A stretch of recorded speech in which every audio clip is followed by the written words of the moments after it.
عن ربیعۃ ابن کعب رضی اللہ تعالی عنہ، صحابی رسول ہیں حضرت ربیعہ بن کعب رضی اللہ تعالی عنہ کی حدیث ابتدائی میں آپ غور سے سن لیں۔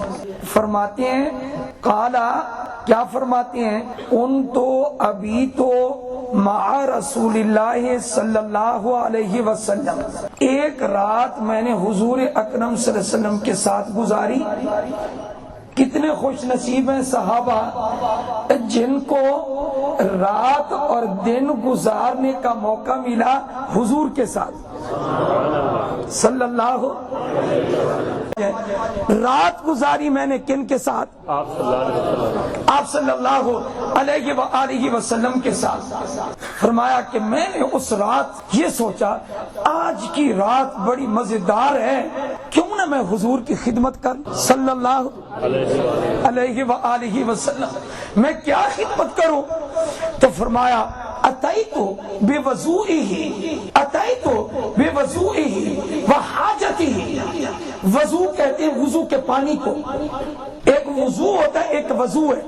میں لایا حضور اکرم صلی اللہ علیہ وسلم کے پاس وضو کا پانی، آپ نے وضو کا پانی استعمال کیا، آپ خوش ہوئے۔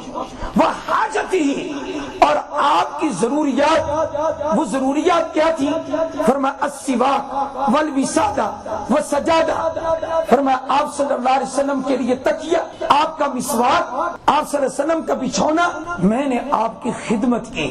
حضور علیہ السلام بڑے خوش ہوئے کہ آج کی رات میرے صحابی نے میری بڑی خدمت کی ہے اور بہت محبت کر رہا ہے کہ نبی پاک صلی اللہ علیہ وآلہ وسلم کے صحابی نے جو خدمت کی، واہ واہ کیا بات ہے، سب کہہ دے سبحان اللہ۔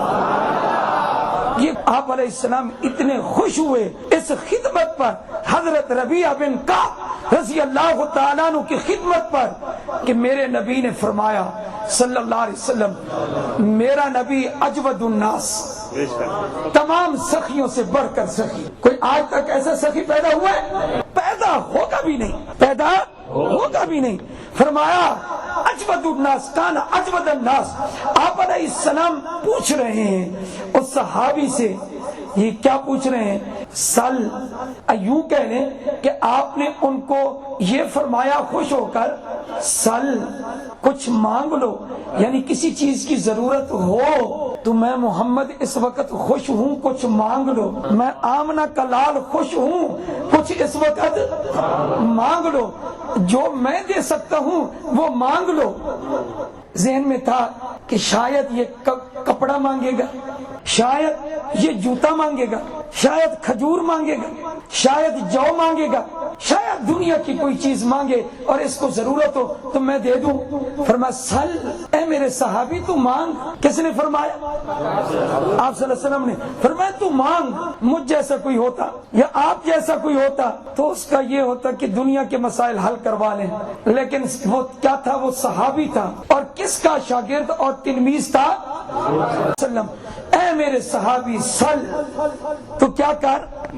حدیث کو ذہن سے نکالنا نہیں، آپ نے اس مضمون کو ثبت کرنا ہے۔ سل، تو مانگ۔ قربان جائیں اے نبی تیرے تربیت یافتوں کی جوتیوں پر، کیا تو نے تربیت کی تھی؟ کیا مسیحا نے روح بھر دی تھی؟ کیا اس مسیحا نے ایسے مردہ دلوں کو زندہ کر دیا جو پورے عالم کے لیے ہادی بن گیا؟ فَإِنْ آمَنُوا بِمِثْلِ مَا آمَنْتُمْ بِهِ فَقَدِ اهْتَدَوْا۔ تو عرض کر رہا ہوں صحابی نے کیا مانگا، حضرت ربیعہ نے کیا مانگا؟ اے ربیعہ تیری قبر پہ کروڑ ہا رحمت نازل ہوں۔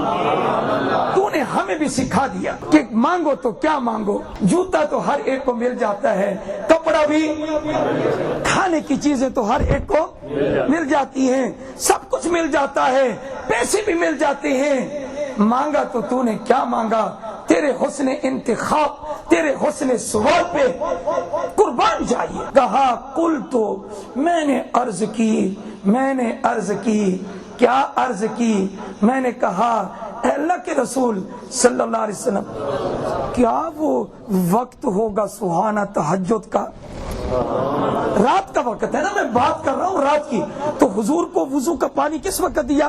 تہجد کے وقت فرمایا کہ میں جو ہے عرض کر رہا ہوں جی آپ کے حکم پر عرض کر رہا ہوں کیا اسألک مرافقتک فی الجنہ اسألک مرافقتک فی الجنہ اے میرے نبی صلی اللہ علیہ وآلہ وسلم میں یہ چاہتا ہوں کہ مجھے جنت میں آپ کا ساتھ نصیب ہو جائے مجھے آپ کا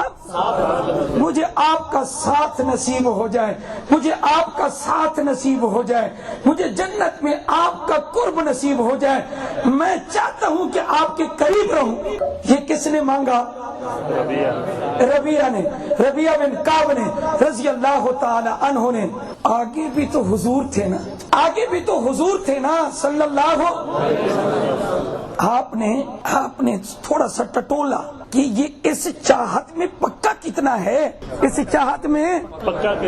یہ بھی آپ کو میں بتا دوں اللہ اور اللہ کے رسول کے عشق میں امتحان بھی ہوتے ہیں بڑے امتحان ہوتے ہیں یا نہیں ہوتے بڑے امتحان ہوتے ہیں حضور نے ٹٹولا آپ علیہ السلام نے فرمایا اب غیر ذالک کچھ اس کے علاوہ مانگ لو یہ چاہت چھوڑ دو کچھ اور مانگ لو آگے صحابی کا جواب سنیں قلت میں نے عرض کی کیا عرض کی ہو بذاک نہ سینا بہوا چاہتے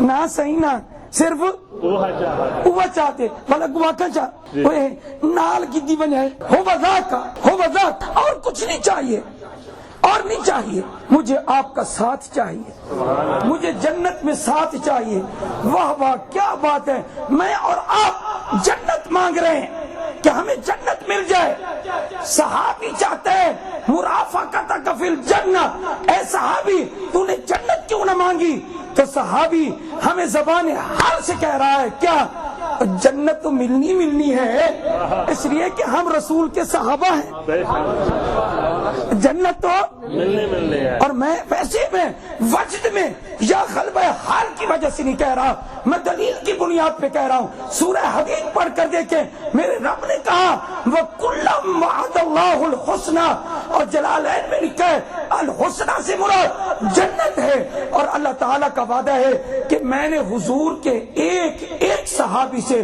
جنت کا وعدہ کر لیا ہے ایک صحابی سے میں نے جنت کا تو جنت کیوں مانگوں جنت میں حضور کا ساتھ مانگوں میں کیا مانگا سبحان اللہ آگے حضور علیہ السلام نے کیا فرمایا میں پوری حدیث سنانا چاہتا ہوں اور بالکل مختصر ہے آگے جعلی پیر ہوتا اور اس کا مرید اگر اس کو کہتا کہ آپ میرے لیے دعا کریں اللہ مجھے جنت میں لے جائے وہ کہتا بے فکر ہو جا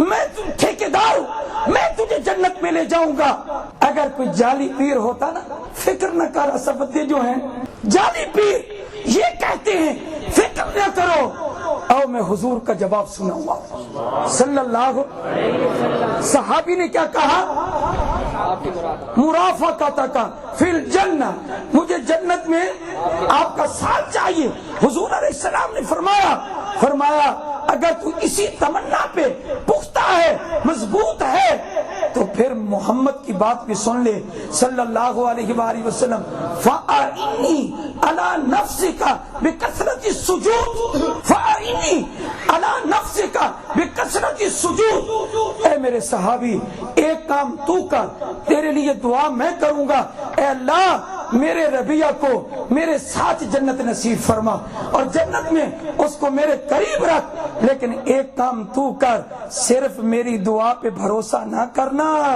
بلکہ کثرت سے سجدے کر کے نمازیں پڑھ کے تو زیادہ نمازیں پڑھ میں ادھر سے دعا کروں گا تیری نماز میری دعا کی مدد کرے گی میری دعا تیری نماز کی مدد کرے گی مل ملا کے اللہ قبول فرما لیں گے ہم جعلی چیزوں کے قائل نہیں ہیں حضور نے نہیں فرمایا تو مزے کر چاہے کوئی شراب پیے پیر صاحب نے اس کا ٹھیکہ لے لیا ہے اس کو جنت میں لے جانے کا ٹھیکہ لے لیا غلط ہے کسی کو نذرانہ پیش کرنے سے کچھ نہیں ہوتا نہ فرض نماز پیر صاحب کبھی بخشوا نہیں سکتے. فرض نماز آپ کو پڑھنی ہوگی.